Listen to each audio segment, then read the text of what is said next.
What up, YouTube? This your boy Karan from the World of Q, and on today's episode of the Q Review, I wanted to talk about the Tampa Bay Buccaneers. Yes, my beloved Tampa Bay Buccaneers. Today, we got our asses handed to us by the fucking 49ers, which we beat the last two times we played. But let's just get right down to business. I think it's time to call a spade, and put the turkey in the oven. This guy, Jameis Winston, it's only a matter of time. Like, some people, I'm seeing some people talk about be patient, it's only week one, don't overreact.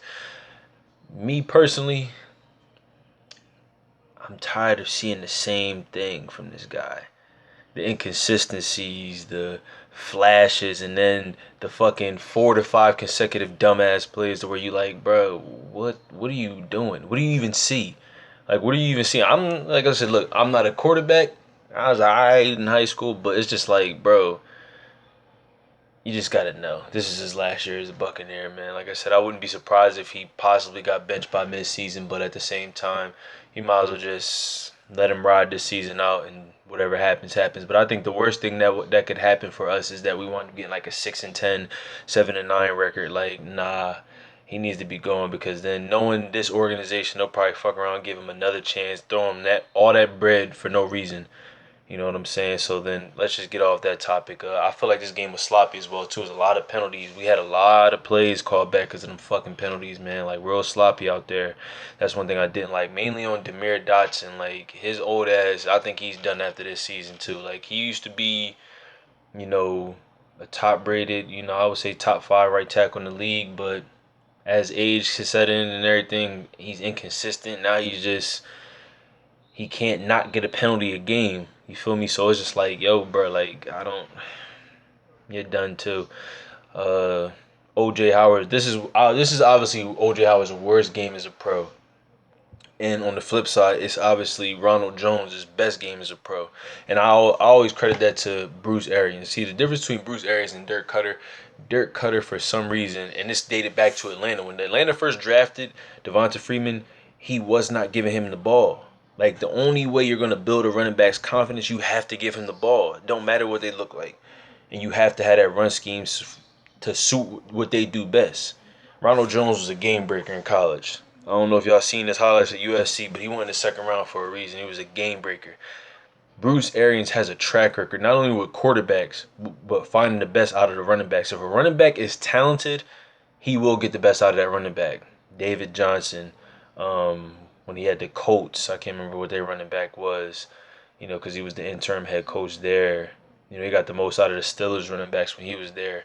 Like, he has a good track record of bringing out the best in a lot of people around him too. But like I said, the O-line played exactly how I thought they would play against the 49ers pass rush. Nick Bosa and D Ford and Eric Armstead was digging in these niggas' ass all game. I don't mean to even cuss like this, but I'm just like, I'm not even heated. I'm just like, I'm not surprised. That's just all it is. I'm just not surprised, and I'm just like, it is what it is. Let's just put this guy in this season. If it's gonna go that way, now if it turns around, and by me turn around, the only way I would keep Jameis Winston is if we're in the Super Bowl and we win the Super Bowl. Other than that, so basically what I'm telling you is it ain't happening. Because you see what happened when Blake Bortles was playing for the Jaguars. They went to the AFC Championship, lost to the Patriots. They paid him and then had to cut him 2 years later. Like, you're looking for a quarterback a year or two after that.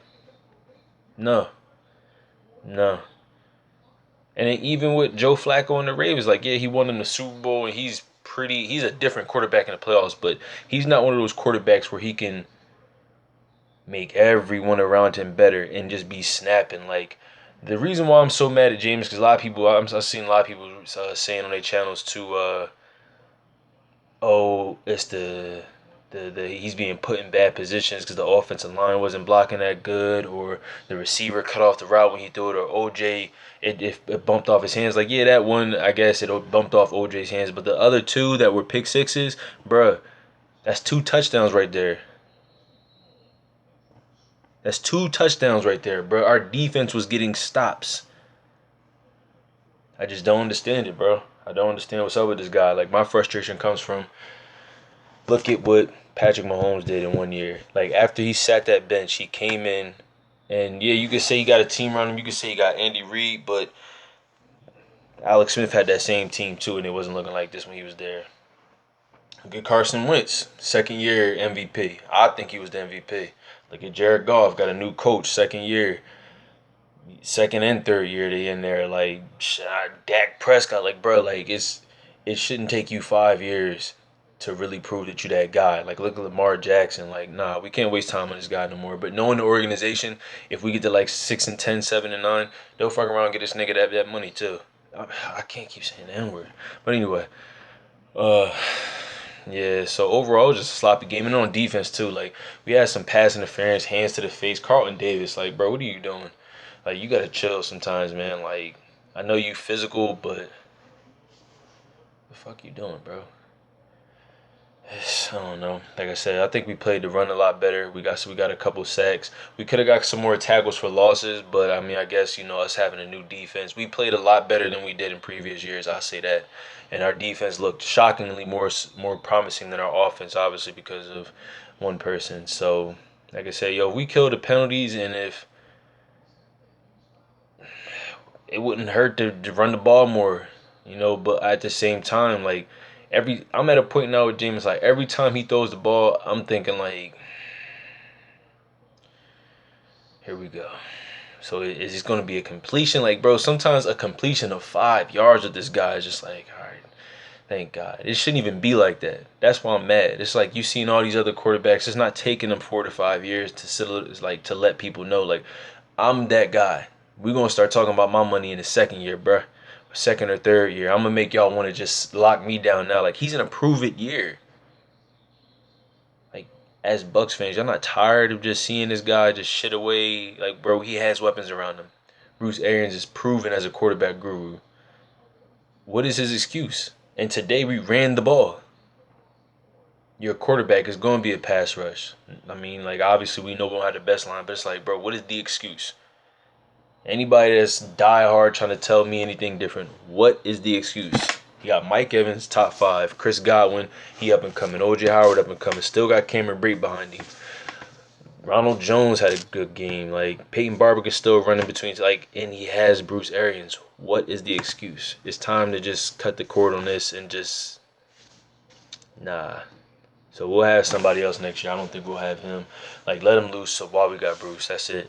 Like, it's done, and just keep building on the defense because the defense is pointing up and the offense is staying stagnant. That's what's making me mad. We have weapons on the offense, bro. I'm not trying to hear it. Cut it loose. And all y'all Bucks fans that's out there sticking up for him, y'all could be mad at me, but I'm telling the truth. Cut it loose. It starts on the organization down. Don't accept no 6-10, 7-9, 8-8. Don't accept none of that. I wouldn't even accept 9-7 or 10-6, bro. Like, cut it loose. Because that could easily just him just trying to get his money and then boom, he gonna go back to this. Nah, cut it loose. Start over. Find something different. Free agency and the draft is way better quarterbacks than Jameis out there. Cut him loose. This your boy Karan from the World of Q. Thank you so much for viewing this video today.